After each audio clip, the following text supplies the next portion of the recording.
competition. After that, we'll begin at 9 a.m.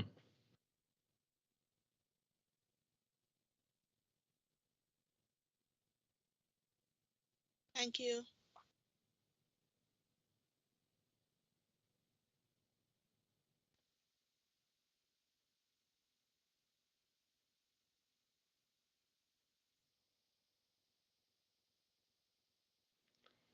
Hello, my name is Larissa Pena.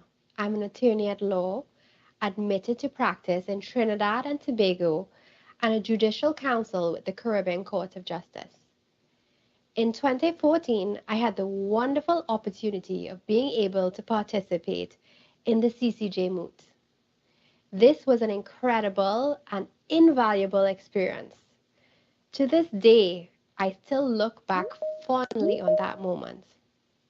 I've always been passionate about regional integration, and the CCJ to me was a beacon of hope because it represents the ideals and possibilities for regional integration. I chose to pursue my studies in the Caribbean as I wanted to deepen my understanding of Caribbean law and jurisprudence.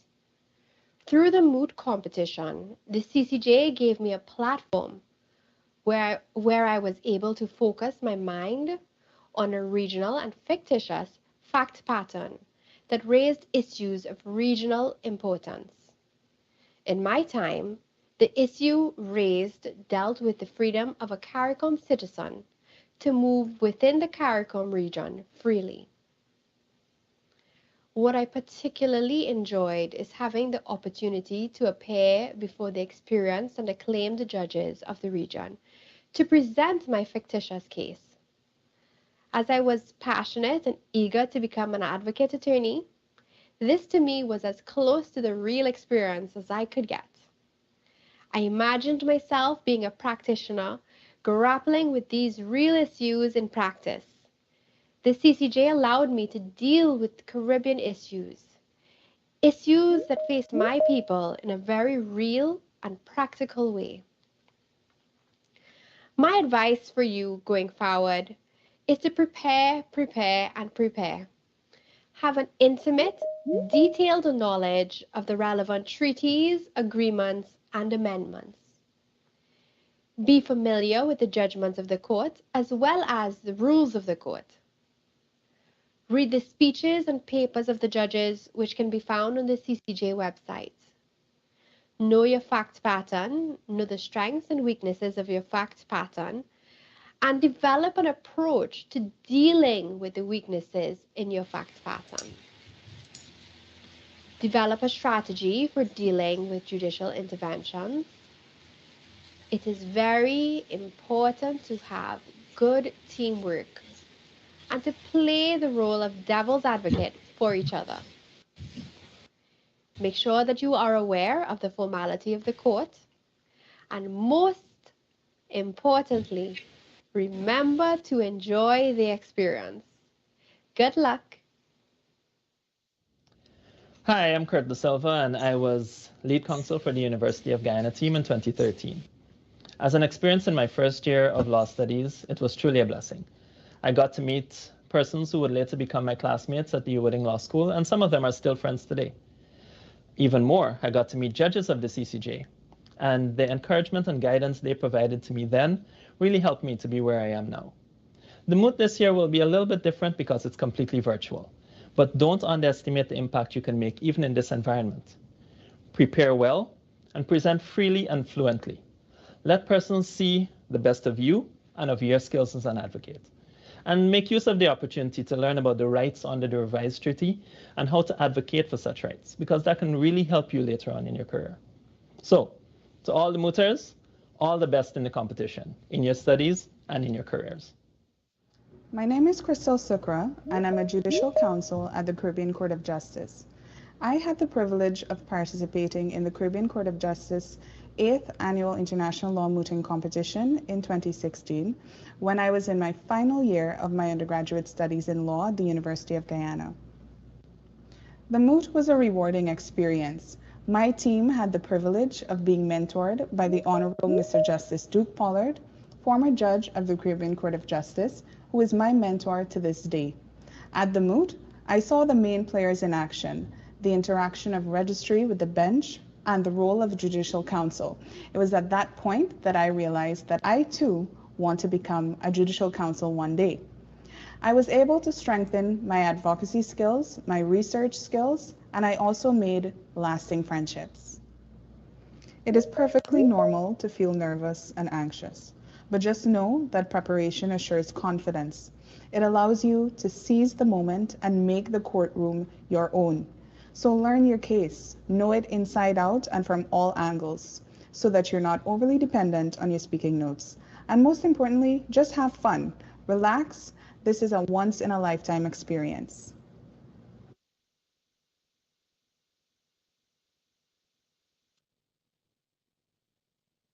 Okay, ladies and gentlemen, before we begin, I'd like to ask you all to ensure that your mics are inactive or muted to avoid unnecessary feedback during this very short opening ceremony.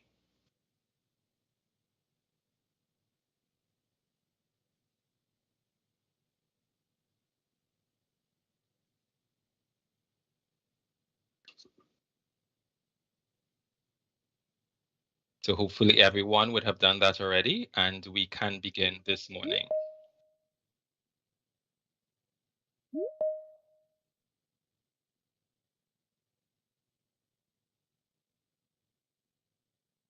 So good morning, everyone. Please allow me to acknowledge the Honorable Mr. Justice Adrian Saunders, President of the Caribbean Court of Justice, the Honorable Mr. Andrew Burgess, Chairman of the CCJ International Law Moot Committee, other honorable judges of the Caribbean Court of Justice, Mr. Justice Witt, Mr. Justice Anderson, Madam Justice Rajnath Lee, Mr. Justice Barrow, Mr. Justice Burgess, and Mr. Justice Jamadar. Ms. Jacqueline Graham, Registrar and Chief Marshal at the CCJ, management and staff of the CCJ and the RJLSC, principals and deans of participating institutions, our 2022 mooters, other specially invited guests, ladies and gentlemen, distinguished colleagues. So I am DK Noel.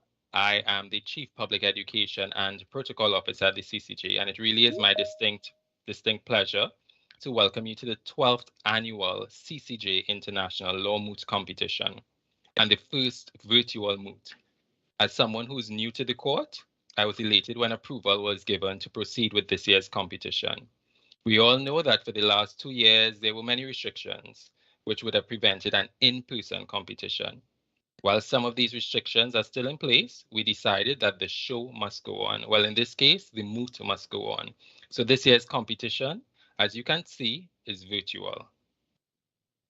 As you are aware, the CCJ International Law Moot Competition is intended to, among other goals, deepen the students' awareness and understanding of CARICOM and international law and the CCJ's original jurisdiction. It's also intended to help students to develop their advocacy and public speaking skills while engaging in legal analysis. This year, we have teams from the Hugh Wooding Law School, the Norman Manley Law School, the Faculty of Law at the University of the West Indies, Cave Hill, the Faculty of Law at the University of the West Indies, St. Augustine, Department of Law at the University of Guyana, and the Faculty of Law from the Anton de Kom University in Suriname. I therefore extend best wishes to all mooters. So as we are conducting this year's competition virtually, we've decided to make this experience more engaging, innovative, and a little bit more memorable for everyone, given that it's the first moot. This year, we included a taped message from the chair of the Law Moot Committee, the Honorable Mr. Justice Andrew Burgess. We allowed each institution to submit a video titled Moot Check-In. We compiled videos from former mooters titled Moot Memories. And there's a social media spirit prize, which allows teachers, fellow students, and well-wishers to show their support for the schools by posting encouraging messages on social media during these 2 days. We've also modified the prize offerings for the winners. So this year, we are truly doing things differently while holding true to the ideals and goals of the competition. Our president has been in full support of the moot, and throughout this planning process, he's silently and very discreetly been edging us and encouraging us along. It is therefore my distinct pleasure and honor to invite the President of the Caribbean Court of Justice, the Honorable Mr. Justice Adrian Saunders, to deliver brief opening remarks. Thank you very much, DK. Honorable Mr. Justice Andrew Burgess, Chairman of the CCJ International Law Moot Committee, my other distinguished colleague judges of the Caribbean Court of Justice, Ms. Jacqueline Graham, Registrar and Chief Marshal of the Court, other members of the management and staff of the Court and of the Regional Judicial and Legal Services Commission, principals and deans of participating institutions, our 2022 Mooters, other specially invited guests, distinguished ladies and gentlemen, good morning to you all. After a 2-year hiatus brought about by the consequences of the ongoing COVID-19 pandemic, I am extremely pleased to be able to welcome you all to this year's staging of the 12th Caribbean Court of Justice International Law Moot. I can say without fear of contradiction that the judges, the management and staff of the CCJ are all overjoyed that this very important initiative has resumed.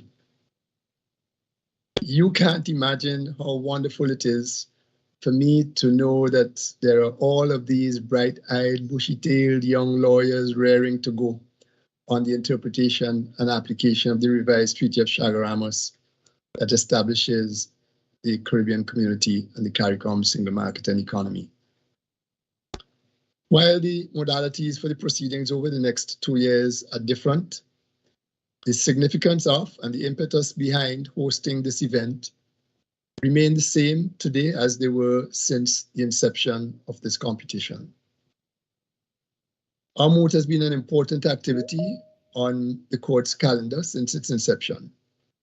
This is because of the high premium that we have placed on having Caribbean law students at both the university and professional levels interface directly with our courthouse, with our technology, with our court processes, with our registry staff, and with our judges. All of this plays a key role in getting to know your apex court and in ensuring that you are better acquainted with the revised treaty. One might ask, well, why is this so important to us? Well, firstly, we take very seriously our mandate not only to deepen the regional integration process, but also to further the development of Caribbean jurisprudence. We view it as being of the utmost importance that the people of the community should feel our presence and get to experience an intimate connection with the court and with our methods of work. This is, after all, your court. It's not an abstract institution situated in a distant place. We are therefore always keen to welcome you with open arms. Secondly, and it is a regrettable fact, we are making sluggish progress in the region in plumbing the depths and exploring the horizons of the rights afforded to CARICOM nationals and the obligations undertaken by states and the community enshrined within the revised treaty. This is not merely anecdotal.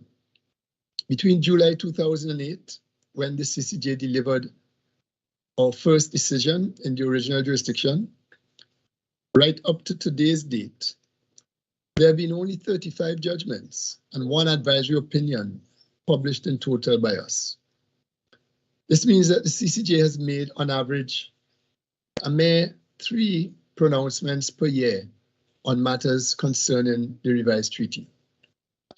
Of those 35 published decisions, 10, or about 29%, were in matters initiated by natural persons, and only 1 related to a matter initiated by a member state.